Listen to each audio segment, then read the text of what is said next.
News చూస్తున్నాం. కర్రెగుట్టలో భద్రతా బలగాల కూంబింగ్ ఆపరేషన్ కొనసాగుతోంది.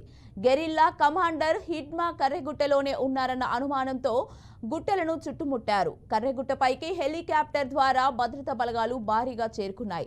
తమ రాక పసిగట్టి మావోయిస్టులు కర్రెగుట్టల నుంచి మకాం మార్చినట్లు భద్రతా బలగాలు అనుమానం వ్యక్తం చేస్తున్నాయి.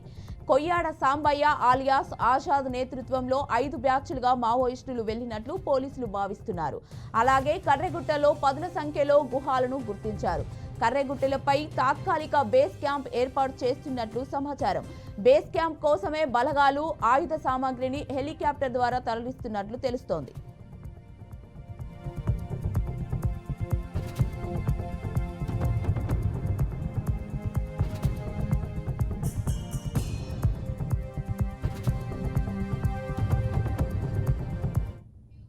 ఇక ఇదే అంశంపై మరింత సమాచారాన్ని మా అవుట్పుట్ ఎడిటర్ వెంకట్ అందిస్తారు. వెంకట్,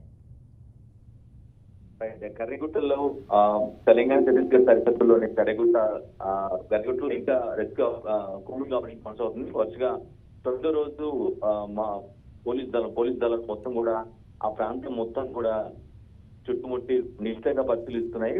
అంటే అక్కడ హైడౌట్ లో ఉన్నారు అనేది ప్రధానంగా ఉన్నటువంటి సమాచారం. సో కొయ్యాడ సాంబయ్య అలియాస్ ఆజాద్ నేతృత్వంలో ఉన్నటువంటి 5 బ్యాచ్లు మొత్తం 5 బ్యాచ్లుగా మావోయిస్టులు వెళ్ళినట్టుగా పోలీసులు బలంగా నమ్ముతున్నారు. అంతేకాదు కర్రెగుట్టలో పలు సంఖ్యలో భూములు కూడా గుర్తించారు. ఆ కేవ్స్ లో ఏమైనా ఉన్నారా, ఆ కేవ్స్ లో వాళ్ళ దగ్గర వాళ్ళ యుద్ధ సామాగ్రి పెట్టుకున్నారా అనే దానిపై బేస్ చేసుకుని చాలా కర్రెగుట్టలపై మావోయిస్టులు బేస్ క్యాంప్ కూడా ఏర్పడుతున్నట్లు కూడా పోలీసు సమాచారం ఉంది. ఆ బేస్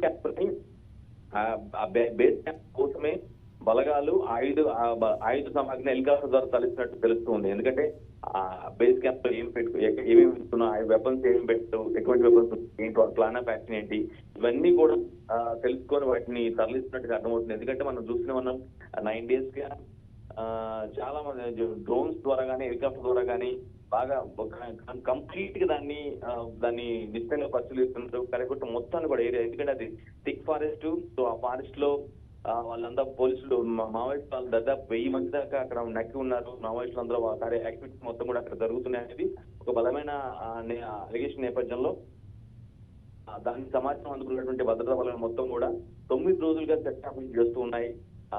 ఒక బంకర్ కూడా గుర్తించారు. ఎట్టకేలకి భద్రతా బలగాలు పసిగట్టే అంటే వాళ్ళ సెర్చ్ ఆపరేషన్ లో ఒక కీ ఎలిమెంట్ ఏంటంటే ఒక బంకర్ కూడా గుర్తించారు. అందులో పదుల సంఖ్యలో గుహలు అన్నట్టు కూడా దాన్ని భావిస్తూ ఉన్నారు.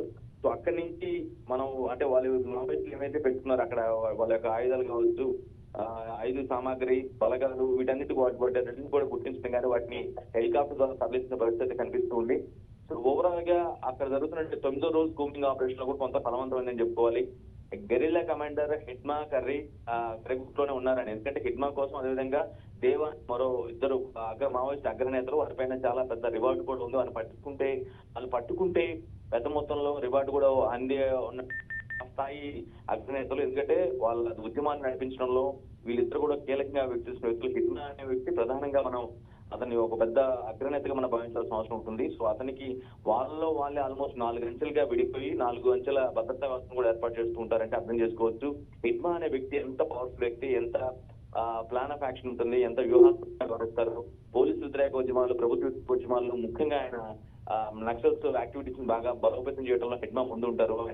ఆయన కోసం కొన్ని సంవత్సరాలుగా పోలీసులు కానీ భద్రతా బలగాలు, తెలంగాణ, ఛత్తీస్గఢ్, ఒడిశా పోలీసులు కానీ ఎక్కడైతే మావోయిస్టులు ఎక్కువ ఉంటుందో ఆ రాష్ట్రాలకు సంబంధించిన పోలీసులు అందరూ కూడా హిడ్మా కోసం పెద్ద ఎత్తున వెతుకుతున్న పరిస్థితి. సో అతను అక్కడే ఉన్నాడు, కర్రెగుట్టలోనే ఉన్నాడు. అక్కడ 1000 మంది మావోయిస్టులలో 1000-1500 మావోయిస్టులు ఖచ్చితంగా హిడ్మా కూడా ఉన్నాడు.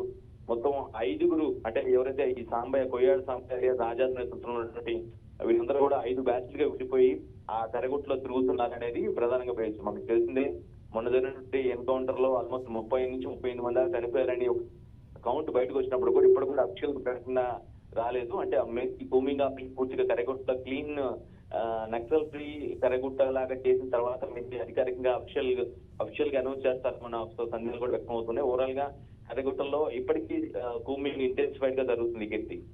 Okay, right. Thank you Venkat.